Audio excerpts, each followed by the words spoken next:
বিসমিল্লাহির রহমানির রহিম। আলহামদুলিল্লাহ, সকল প্রশংসা একমাত্র মহান আল্লাহর জন্য। দুরুদ ও সালাম বর্ষিত হোক আমাদের প্রিয় নবী হজরত মুহাম্মদ সাল্লাল্লাহু আলাইহি ওয়াসাল্লামের উপর। প্রিয় ভাই ও বোনেরা, আজকের আলোচনায় আমরা শুনব একটি সূরা সম্পর্কে, যেটিকে বলা হয় আল মানিয়া, অর্থাৎ রক্ষাকারী সূরা। এই সূরার নাম হল সূরা আল মুলক। প্রিয় ভাই ও বোনেরা, সূরা মুলক কুরআনের ৬৭তম সূরা। এর আয়াত সংখ্যা মাত্র ৩০টি। এটি মক্কায় অবতীর্ণ হয়েছে। সূরাটির প্রথম আয়াতেই বলা হয়েছে, বরকতময় তিনি, যার হাতে সব রাজত্ব, এবং তিনি সব কিছুর উপর পূর্ণ ক্ষমতাবান।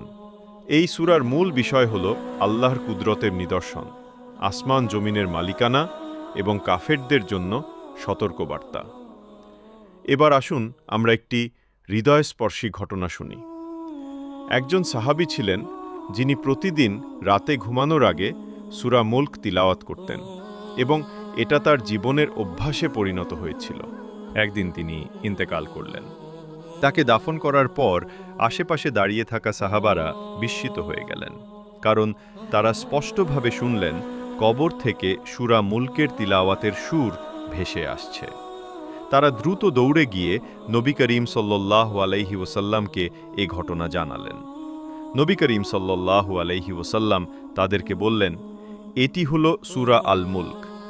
এটি কবরে আযাব থেকে রক্ষা করে। এটি পাঠকের জন্য সুপারিশ করতে থাকে যতক্ষণ না আল্লাহ তাকে ক্ষমা করে দেন।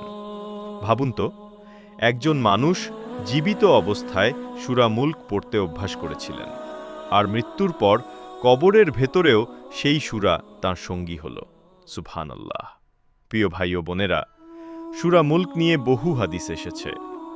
আয়েশা রাদিয়াল্লাহু তাআলা আনহা বলেন, নবী করিম সাল্লাল্লাহু আলাইহি ওয়াসাল্লাম প্রতিদিন রাতে ঘুমানোর আগে সূরা মুলক পড়তেন।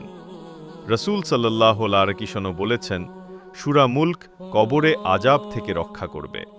দেখলেন তো, এই ছোট্ট সূরার মধ্যে আল্লাহ এমন রহমত রেখেছেন যা আমাদের কবর ও আখিরাতের ভয়াবহতা থেকে বাঁচাতে পারে। বাস্তবতা ও শিক্ষা।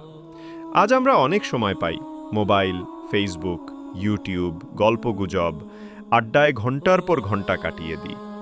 কিন্তু প্রতিদিন মাত্র ৫ মিনিট সময় বের করে যদি সূরা মুলক পড়ি, তাহলে সেটা হবে আমাদের জীবনের শ্রেষ্ঠ বিনিয়োগ। কবরের অন্ধকারে এই সূরা আমাদের আলো হয়ে আসবে। কিয়ামতের দিনে এটি আমাদের পক্ষে সুপারিশ করবে। কবরের কঠিন আযাব থেকে এটি হবে আমাদের ঢাল। প্রিয় ভাই ও বোনেরা, আমাদের করণীয় হল ১. প্রতিদিন রাতে ঘুমানোর আগে সূরা মুলক পড়া শুরু করা। ২. আমাদের সন্তানদের শেখানো যেন তারাও অভ্যাস করে। ৩. শুধু পড়া নয়, বরং অর্থ বোঝার চেষ্টা করা। ৪. এর মধ্যে আল্লাহর কুদরতের নিদর্শন চিন্তা করা, যাতে আমাদের ঈমান দৃঢ় হয়। চলুন, আজ থেকে আমরা প্রতিজ্ঞা করি, প্রতিদিন রাতে সূরা মুলক পড়ব ইনশাআল্লাহ। আল্লাহ তাআলা আমাদের সবাইকে কুরআনের আলোয় জীবন সাজানোর তৌফিক দিন। আমিন। এরকম ইসলামিক ভিডিও দেখার জন্য লাইক করুন এবং চ্যানেলটি সাবস্ক্রাইব করে আমাদের পাশে থাকুন।